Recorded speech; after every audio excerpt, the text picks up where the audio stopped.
네, CEO의 눈입니다. 그 주목받는 상장 기업들의 대표를 모시고 기업의 성장 동력과 비전에 대해서 직접 들어보는 시간입니다. CEO의 눈인데요. 오늘은 의료 인공지능 전문 업체 JLK의 김동민 대표 스튜디오에 모셨습니다. 반갑습니다. 네, 안녕하세요. 제가 지금 AI 인공지능 업체라고 이제 말씀드렸는데요. 어저께 빌 게이츠가 다른 성장주들을 좀 매도를 많이 했다, 뭐 이렇게 얘기하면서, 독일의 슈레딩거요, 네, 슈레딩거라는 회사를 포트폴리오에 편입을 많이 했다, 뭐 이런 얘기를 했어요. 그러면서 제가 오늘 생각하기를, 뭐 물론 100% 똑같은 회사라고 볼 수는 없지만 그래도 유사 업체 아니겠습니까? 그런데 제가 회사, 지금 뭐 외람 때지만 회사를 소개하기 전에 앞서서 슈레딩거라는 회사는 어떤 회사입니까? 네, 슈레딩거라는 회사는 네.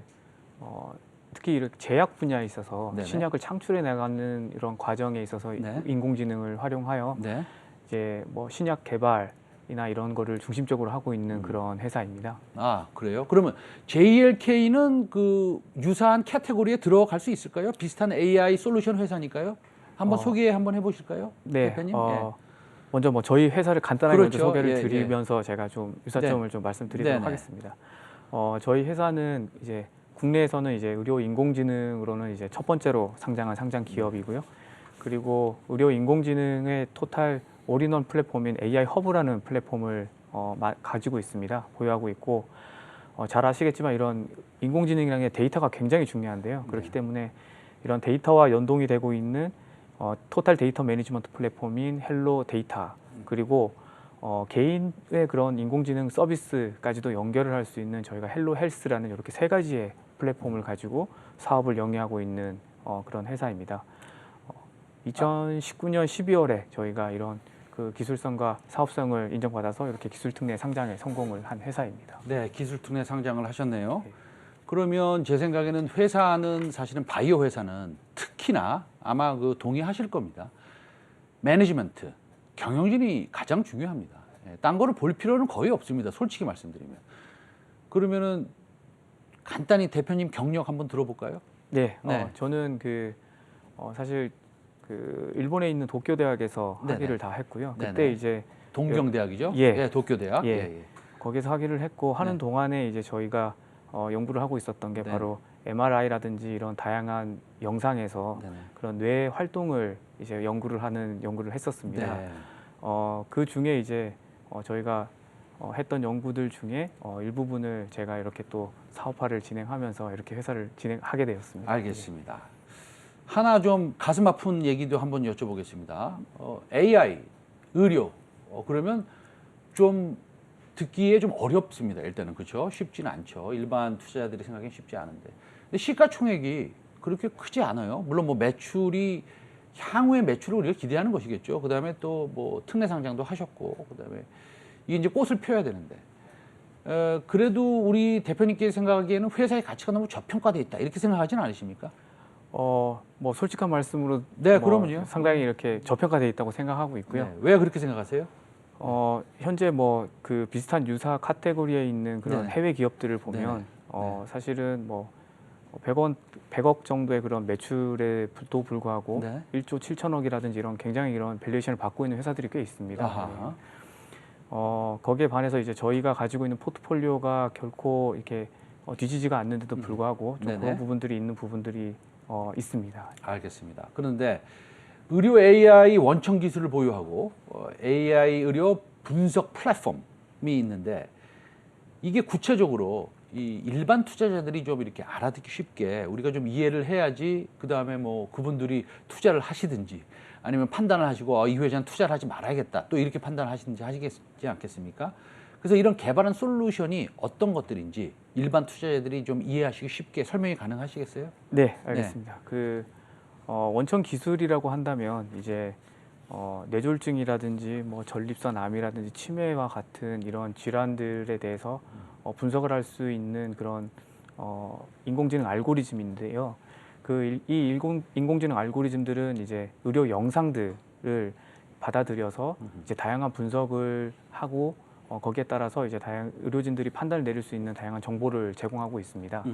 이러한 원천 기술들을 보유하고 있고요. 그리고 뭐 잘 아시겠지만 이런 인공지능이라는 거는 데이터와 굉장히 밀접한 연관이 있습니다. 네. 이런 빅데이터를 처리를 하고 정확하게 학습을 할 수 있는 아주 정확하고 효율적으로 인공지능 데이터들을 학습 데이터들을 만들어내야 되는데요. 이런 네. 것들이 이제 저희의 그 헬로 데이터라는 플랫폼 안에서 네네. 이제 그런 처리가 되고 인공지능 학습을 통해서 지속적으로 이제 인공지능이 발전해 나갈 수 있는 그런 플랫폼을 가지고 있다고 보실 수 있습니다. 그리고 알겠습니다. 서비스는 이제 이런 인공지능들이 결국에는 이제 개인분들이 사용을 할 수 있게 되어야 되는데요. 이런 서비스 플랫폼을 구축을 해서 사실은 이런 원천 기술과 데이터 플랫폼, 서비스 플랫폼을 세 가지의 축으로 해서 저희가 사업을 영위하고 있기 때문에 하나의 큰 에코시스템을 보유하고 있는 회사라고도 할 수 있습니다. 알겠습니다. 근데 인공지능 분야가 사실은 우리가 요즘에 많이 듣긴 합니다만 네. 사실은 우리가 의료 분야에서 의료 현장에서 사용은 좀 꽤 오래됐습니다. 근데 이제 활발하게 사용을 안 했을 뿐이죠, 그렇죠? 근데 지금까지 보면 오늘 이 시점에서 활용도가 어떻습니까? 지금 확장성이 어떻습니까? 지금 아주 적극적으로 의사들이 이것을 많이 사용합니까? 아니면 당연히 앞으로 좀 먼 이야기겠죠? 어떻게 생각하십니까? 저는 의료 현장에서의 인식이 많이 바뀌었다고 생각하고 있고 앞으로는 더 폭발적으로 이렇게 사용량이 늘어나지 않을까라고 생각하고 있습니다. 단편적인 예로 보면 저희가 이렇게 뇌 수축 정도를 자동으로 인공지능이 이제 측정을 해서 어느 정도 이렇게 수축이 되었는지를 분석해주는 그런 정량 분석 솔루션을 이제 다양한 이런 건강검진센터라든지 납품을 했었는데요. 이게 지금까지는 뇌 안에서 이제 3차원적으로 이런 거를 분석하시려고 하면 사실 하루에 한 번도 보기가 굉장히 힘듭니다. 하지만 지금은 이제 15분 내에 이런 분석들이 가능하고 환자분들에게도 이제 설명이 가능한 레포트가 나오게 되어 있기 때문에 굉장히 이런 반응이 좋습니다. 그래서 역시나 이렇게 한번 써보시고 나면 그런 편리성이라든지 효율성 그리고 이런 유효성에 대해서 많이 공감을 하시고 굉장히 그 이후에도 이제 다양한 그런 병원이나 이런 데서 연락이 오는 걸 보면 앞으로 조금 이런 부분에 있어서 많은 확장을 기대할 수 있지 않나라고 생각하고 있습니다. 그럼 국내 AI 헬스케어 시장이 당연히 성장하고 있겠죠. 네. 그런데 그러면 그 시장을 한번 분석을 해야 될 것 같아요. 내부적으로 다 분석하는 자료가 있으실 텐데 네. 시장의 성장성은 어느 정도입니까? 시장의 성장성이라고 하면 2023년에 약 2조 원 이상의 그런 시장을 형성할 거라고 저희는 분석을 하고 있습니다. 그리고 전 세계적으로는 2025년까지 약 43조 원 정도의 시장이 형성이 될 거라고 보고 있는데요. 이렇게 연평균 한 50% 정도의 그런 성장률을 보이고 있는 거는 확실히 이런 인공지능 자체가 갖고 있는 그런 확장성과 그리고 효율성이 많은 그런 부분에 있어서 결과를 내고 있는 부분이 아닌가라고 생각하고 있습니다. 알겠습니다. 그런데 요거 중간에 이거는 원고에는 없지만 제가 한번 여쭤보고 싶은 게 있는데 우리가 아주 심각한 병도 있고 일반적으로 건강을 좀 증진시켜야 되는 예를 들어서 제가 콜레스테롤이 좀 심하다든지 이런 것도 좀 있지 않겠습니까? 그래서 이런 소위 말해서 크리티컬한 그런 암 관련이나 목숨을 위협하는 생명을 위협하는 이런 것들을 잡아내는 이런 AI 솔루션은 언제쯤 나타날까요? 저희는 그런 솔루션이 굉장히 빠르게 나타나지 않을까라고 생각하고 있습니다. 저희가 지금 현재 하고 있는 활동 중에도 실제적으로 지금까지는 데이터를 구축하고 학습하기가 굉장히 좀 용이했던 그런 의료 영상이나 이런 진단 부분에 있어서의 그런 개발을 많이 진행을 했는데 네. 굉장히 작년에 이제 이런 한국형 뉴딜 사업이나 이런 거를 통해서 이런 유전체에 관련돼 있는 데이터라든지 이런 것들도 굉장히 많이 확보가 되었습니다. 네. 그래서 이런 유전체 데이터와 그리고 지금까지 저희가 했던 의료 영상에 대한 그런 데이터들을 융합함으로써 사실은 조금 더 예후 예측이 가능하거나 조금 더 미래를 예측할 수 있는 그런 인공지능을 탄생시킬 수 있기 때문에 지금 그런 부분들에 대해서 많은 연구 개발을 진행하고 있습니다.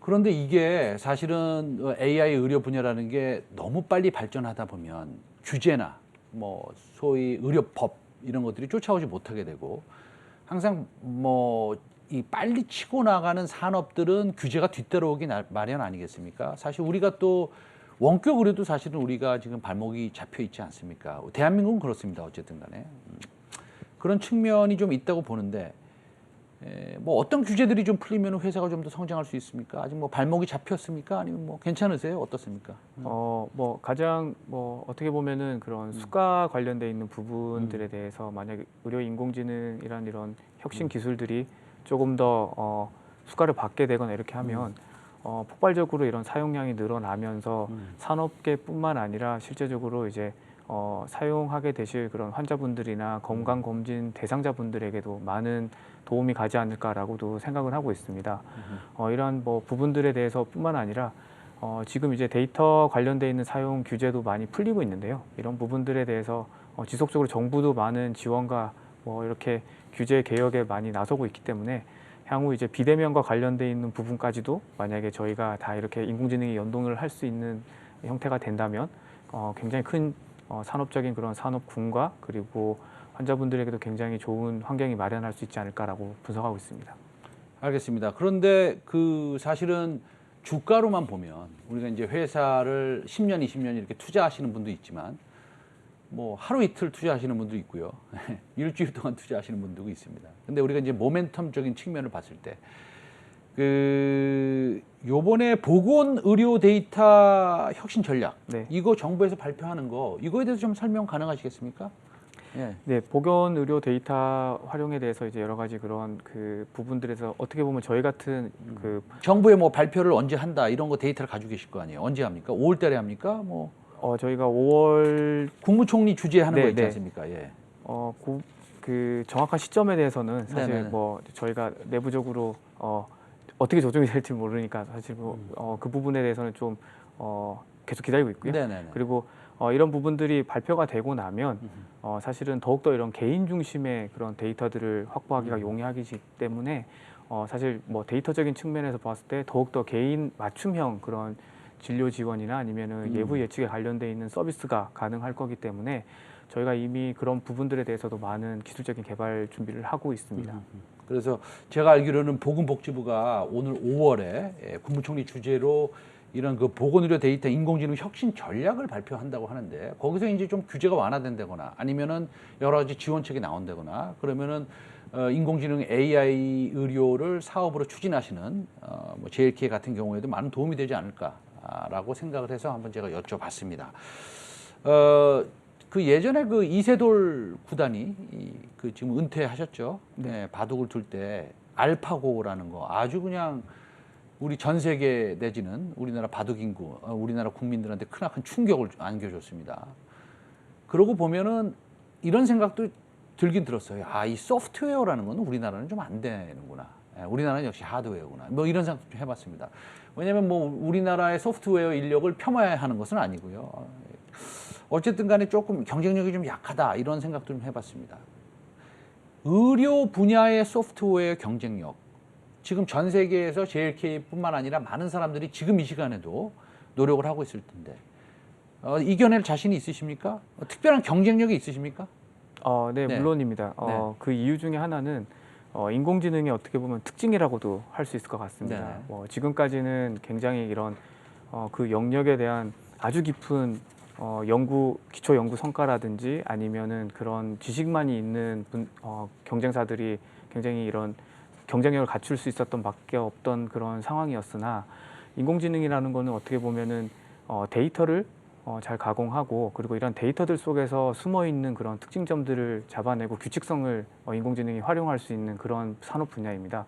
그렇기 때문에 상당히 거기에 대한 어떤 경험적인 노하우라든지 이런 건 다소 부족하더라도 데이터적인 측면에서 분석과 그리고 정확한 수학적인 그런 공학적인 부분에 대해서 계산을 해내면 충분히 경쟁력을 가질 수 있는 분야이기 때문에 저희도 충분히 해낼 수 있는 분야라고 생각하고 있습니다. 알겠습니다. 오늘 시간이 조금 모자라서요. 여기까지 하겠는데 제가 뭐 대신 코멘트를 해드리면 지난해 최대 매출을 기록하셨고 그래서 앞으로 의료 인공지능 분야에서 전 세계적인 기업이 되기를 바라면서 이만 마치겠습니다. 오늘 CE의 눈 JLK의 김동민 대표였습니다. 감사합니다. 네, 감사합니다.